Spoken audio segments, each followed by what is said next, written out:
All right, so for the next phase, what we're going to do is we're actually going to be racking our wine into a clean carboy, and this is just basically for clarifying.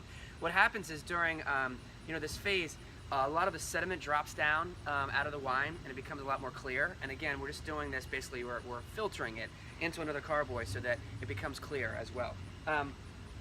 So I have my sanitized carboy as well as my sanitized siphon, and I'm going to rack this in.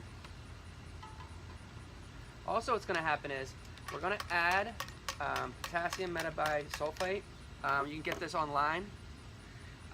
Basically, it's going to help with oxidation. So, this wine doesn't have as many sulfates as most commercials wine do.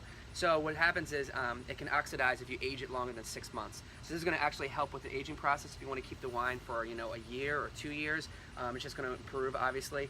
And this stuff is actually what you need to add to it. So what you actually put is a quarter teaspoon of the powder as well as half a cup of water. So once we rack this in, I'll add it in, and then that'll make sure that the wine won't oxidize over 6 months. As you're racking this, you don't want you have your cane to go all the way to the bottom. There's actually some sediment down here. You don't want that to then go into your wine. The idea is to get the cleared wine into the carboy and leave all the sediment behind. You just don't want Well, to it go, settles again, yeah. Yeah. It's because it you says just don't want to get all the way to the bottom, yeah. where you're in that stuff.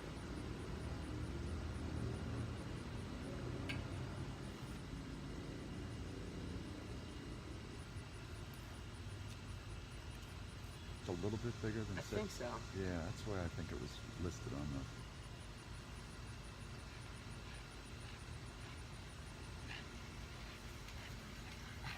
Throw the wine into our carboy, and now we're going to add our metabisulfate solution in here.